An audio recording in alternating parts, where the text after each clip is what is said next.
Tantor Audio, a division of Recorded Books, presents The Dungeon That Walks Like a Man, a LitRPG Yagacore adventure by Alex Raizman, narrated by Kline. Chapter 1. Wood splintered as a clawed hand forced its way through the door. Zaria's hands tightened on the shaft of her spear, and she thrust the weapon through the newly formed gaps. Her arms, tight and corded from years of fieldwork, and so pale from fear she could practically see her veins, were far steadier than her pounding heart would suggest. The first strike drew a squeal, like a stuck pig, and the tip came back coated with the beast's sickly green ichor. It didn't deter the brute. Instead, its slashes grew more frantic, the powerful talons ripping deep furrows in the wood. Zaria thrust again, but her timing was off. The creature grabbed onto the spear, and, heedless of its own injuries, yanked forward. Zaria hadn't been ready for that. The motion pulled her forward, slamming her forehead against the stout wood. She stumbled backwards, her raven hair flopping forward over her vision and blocking her sight. A coppery smell filled the air, and before Zaria could regain her senses, her hair was plastered in place with blood. She was only barely aware as the spear went back through the door, cast aside by the creature on the other side. Moments later, it resumed its brutal strikes against her door. Still stunned from the blow to her head, for a moment that felt like an eternity, Zaria could only wonder at how the creature was smart enough to use her own spear against her, but lacked the faculties needed to comprehend how to turn a simple latch. Someone screamed outside, and that snapped Zaria back to reality. She was in her kitchen, sitting on the simple packed earth floor, and if she didn't do something soon, a demon was going to tear its way into her house. She righted herself, but her vision wobbled from the effort, and her stomach tried to escape through her throat. A knife. She could get a knife and die with a knife in her hands. She had chosen the spear for reach. Did she have anything else to use against the attacker that wouldn't put her in range of the creature's claws? A final shattering sound let Zaria know it was too late for that question. It was already in the house. She stared at it, transfixed. This was her first time seeing one of the demons in person. It was built like a man, but with a more sloped frame, its long hands touching the ground in front of it. The creature was hairless and had the pallor of death. Zaria thought her own skin had looked pale, but in comparison, she looked positively dusky. It also had no eyes. Where a man would have had eyes, this beast had 4 horns erupting from its face. 2 curled back close to its skull, while the other 2 jutted forward and curved downward. In some horrific twist only the gods of the haunted night could have devised, the horns were the exact same light gray of Zaria's own eyes, as if the creature was built to mock her specifically. It had no lips, just rows of teeth, and it chattered its teeth together. Click, click, click. As if somehow the sound allowed it to see. It whipped its face toward Zaria and stalked forward. She scrambled away, her vision spinning, until her back hit the countertop. Click, click, click. Now that there was no barrier, the beast was moving slowly. There was no caution in the lines of its motion, and certainly none of the uncertainty of Zaria's own desperate struggles. It was toying with her. That realization provided the last bit of clarity Zaria needed. Fear replaced with fury in an instant. Her fingers closed on the handle of a blade, and she whipped it in front of her. The demon cocked its head to the side, chittering again. It held out a hand toward Zaria, and curled its fingers inward in a come-to-me motion. So, this beast had killed at least one of the villagers already, enough to gain basic thoughts. That explained the door and spear earlier. Just the understanding it needed to taunt its prey. Zaria grit her teeth and tensed her legs, taking a quick instant to look at the mana bar on the back of her hand. She had a simple peasant core, just enough to allow her to enhance her strength a bit. The core had been in her family for 5 generations, and in that time it had reached Tin 3. Barely anything. but enough to give her some very basic power. She channeled her mana through the core, giving her the workday buff. It was a slight boost to her strength and stamina for the day. Not nearly enough, but something. The creature got bored with waiting. It put its claws on the floor to stalk forward again. She had to move before it did. Maybe she could get lucky and kill it, or maybe... The thought was obliterated as a hand punched through the wall behind Zaria. The meaty fist of another creature grabbed her by the neck before she could even react. The demon in front of her leapt forward at the intrusion, grabbing Zaria's ankles and pulling her towards it. She tried to struggle and channeled a secondary buff, but the creature behind her just twisted its wrist with inhuman strength. Zaria's neck snapped like a twig. She died before she was ripped in half. A small blessing. But not the last one Zaria would receive.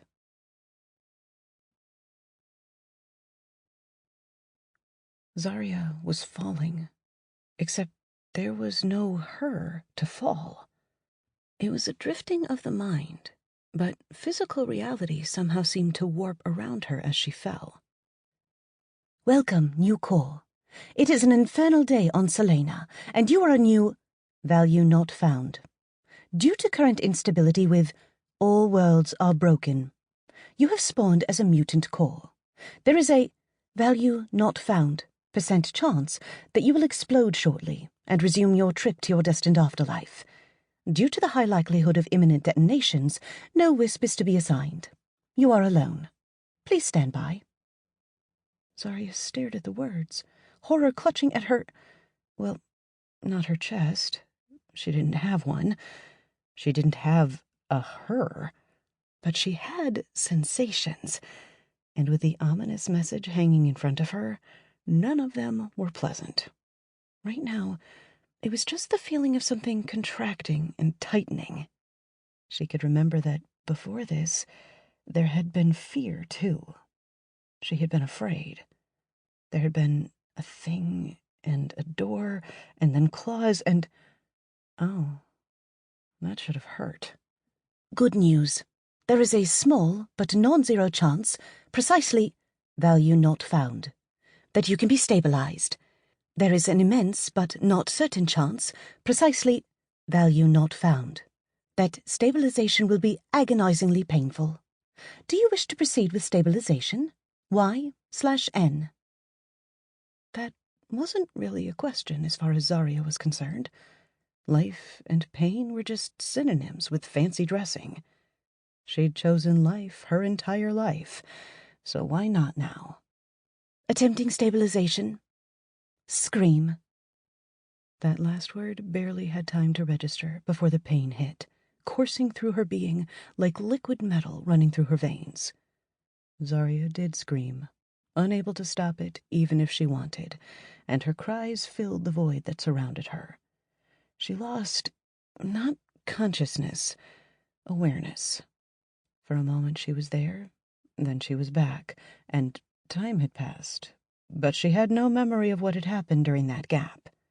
Slowly, however, her eyes... no, that wasn't right. She didn't have eyes anymore.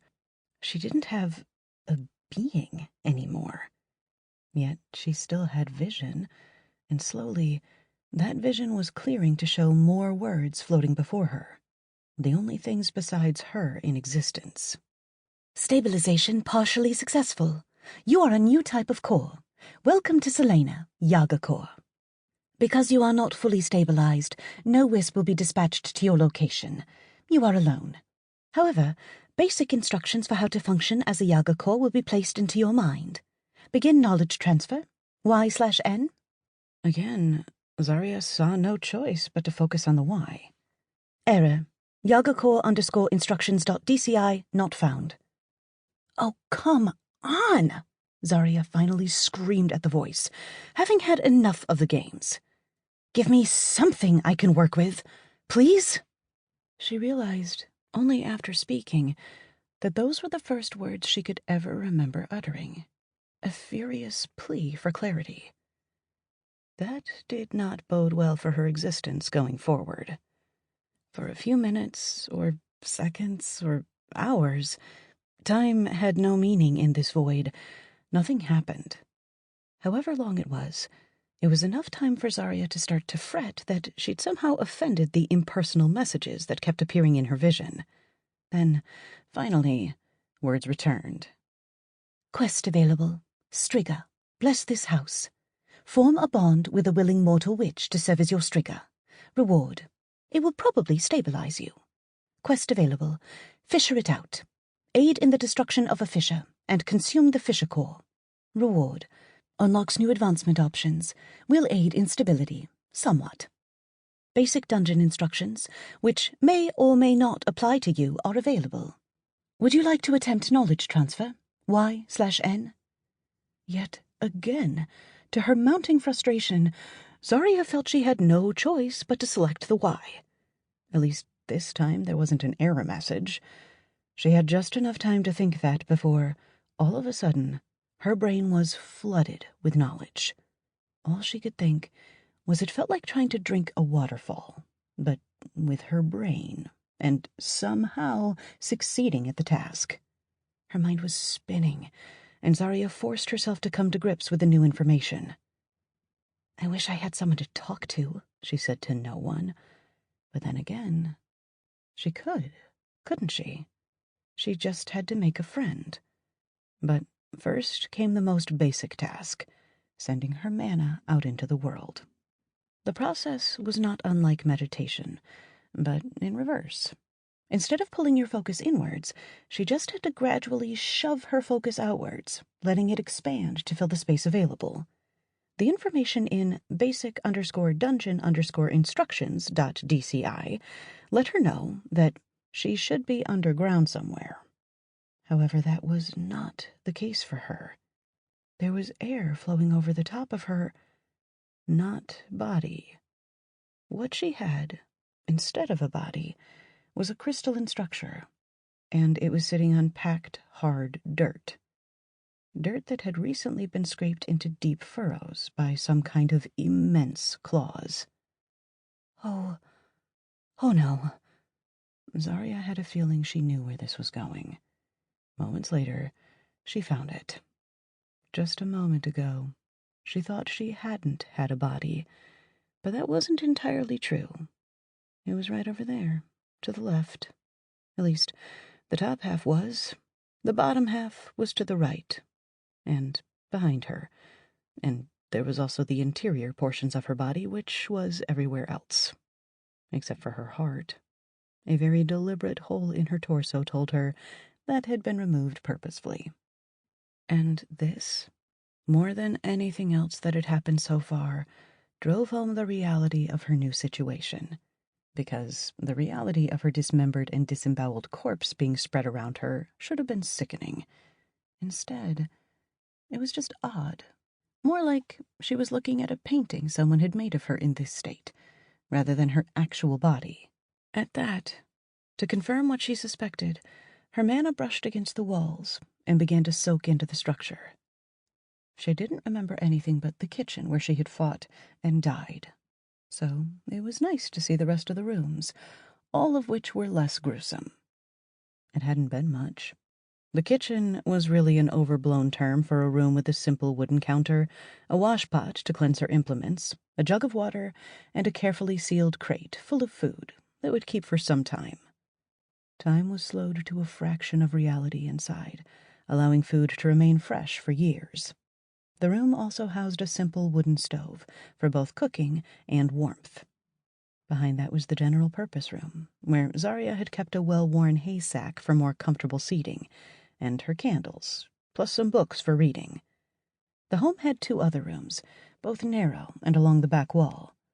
One portion was a room that contained almost nothing but a bed, a simple mattress stuffed with hay, and linens that had once been white, but were now stained with age and use.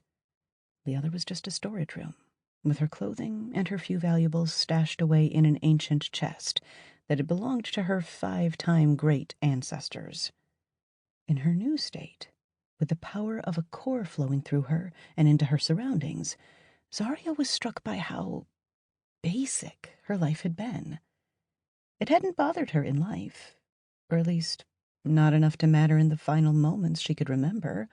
But now that she was no longer human, it all felt so depressingly simple and restrictive. Everything was gray or brown or worn so hard from age that it was headed in those directions. Her nicest dress had frayed at the sleeves and hem. Her life had lacked color. Surely she could have found some way to add some. Even plucking flowers and adding them would have brightened her world more than her existence had been. Per the instructions, her mana should have kept going, but its expansion came to a halt after the last bit flowed out her front door and onto the porch. Once it reached that limitation, it built up inside her house, what was now her body. Hopeful she'd find a problem, Zaria tried to follow the instructions on the manual in her mind and pull up her statistics. Greetings, Yagacore. Statistics are not available until mob type has been selected. Due to your unstable nature, you will not be allowed to participate in normal entity containment. There is too great a risk that you will explode and create a fracture that will release the entity, and with demons invading daily, there's too great a risk. You can make things worse. Instead, the following selections for mob base type have been prepared for you. Hauntings. Summon incorporeal beings able to act upon the world in a limited fashion. At higher ranks, they will be able to engage in more complex tasks and become much more dangerous to anyone who dares challenge you. Night children. Bats, rats, frogs, flies, wolves, and more. The Children of the Night category gives you a wide variety of creatures to choose from and enhance with your power. At higher ranks, chimeric creatures are unlocked. Mimics. You can create and imbue physical objects with hunger and biology. Mimics are capable of hiding in plain sight and changing their shape to become objects they have been fed. Their semi-organic nature makes them highly durable. However, they are slow-moving until higher ranks and cannot become objects created by your mana. Undead. Zombies, skeletons, vampires, oh my. Undead include a wide variety of necromantic constructs of only the corporeal variety. However, the undead retain some degree of desires they carried over from their former life, and failure to meet their needs can result in rebellion. Moonborn. Creatures from beyond, the Moonborn are ravenous devourers of flesh, far worse than even the demons that ended your life. You can make some yourself and play with them. Please don't select this option yet, since no one knows what it does, but it could very easily be bad. Yet, Zaria said. Only not. Just now, she was getting a feel for her speech. They were thoughts, but somehow they felt external. This entire time she'd been doing them and not realizing it. Do you mean I can select multiple options? Of course, the words didn't answer her right away. Zaria was starting to sense there was some kind of intelligence behind these, working on them in real time. But the mind in question moved at glacial speeds. Zaria turned her attention back to her house. The mana was building up nicely, and her corpse. It was far more desiccated than it had been when Zaria had a last look. Her influence was keeping the flesh from decaying, but the water in her body was evaporating in the absence of anything breaking her body down. How long had she been here?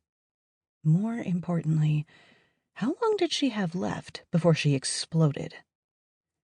Periods of inactivity carry a greatly reduced instability risk. Those words weren't from the other messages.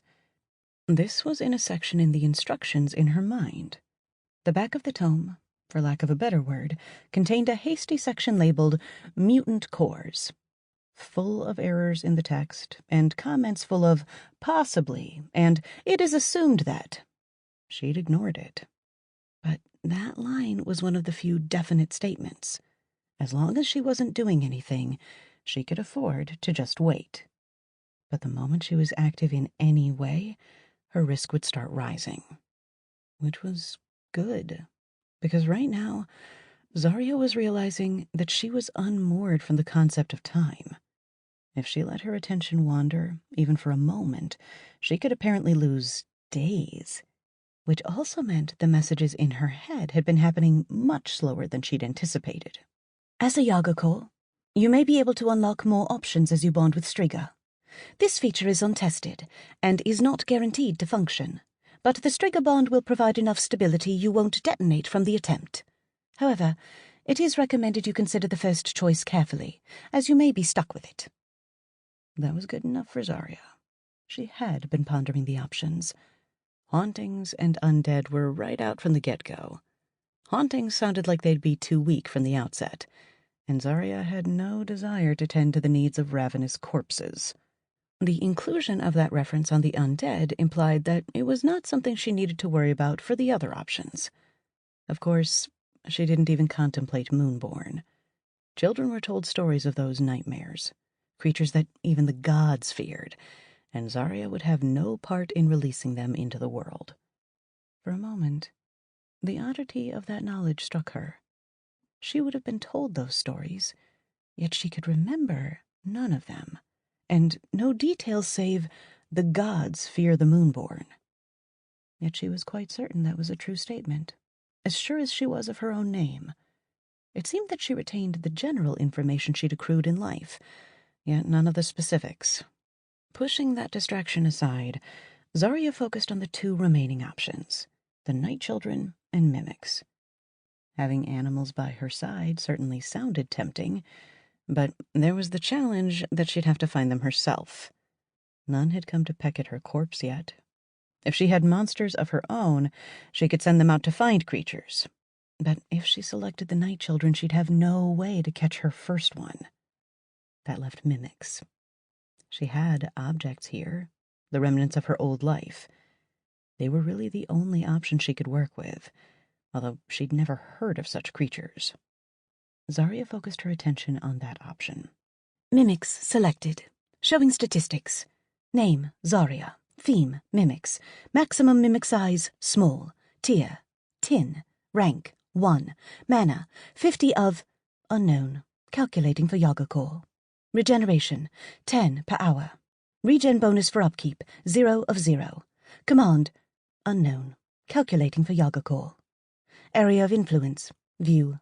Region map, view. Rooms, mobs, upgrade, core stability logs. Zaria knew that some of those details were different from what the dungeon instructions prepared her for, so she focused on one of the ones that didn't fit in her understanding. Region map. Immediately, an overhead view of the area flashed into her vision, like she was a bird hovering monstrously high over her surroundings. Directly below her was the village she had once called home. At first, it looked utterly devoid of life. There had only been a couple dozen buildings here to begin with, and now only 3 stood intact, one of which was her home. Aside from that, some of the buildings had been reduced to ash in the battle, either in part or in full. Others had been torn apart by demonic claws and fangs and fists and blades. But unlike her home, the support of those buildings had been destroyed, leading to partial or total collapse. Thatch roofs were caved in or scattered about, both of which had just provided more fuel for the flames. Then something moved in one of the 2 intact buildings, crawling out the window. She immediately recognized the beast. It had lupin characteristics, but its fur was mangy and patchy, and its spine more curled, giving it a sloped, ape-like posture. A human arm hung from its jaw, and the beast raised one of its forelimbs to hold the hand like a parent clutching a child's wrist, just so the creature could chew more easily on the remains. Its eyes had started to shrink inwards, the beginnings of horns emerging from around the socket. A weird hound, a wolf or dog or jackal, that had fed on demonic ichor so much it had become a warped and twisted mockery of what it had once been, and now had the demonic taste for human flesh. It sniffed the air and padded towards the next home. So, that explained the lack of scavengers. The weird hound's corrupted stench would keep untainted animals well clear. It wasn't much larger than a normal dog, but it was unnatural, and that presence would deter anything that wasn't similarly mutated.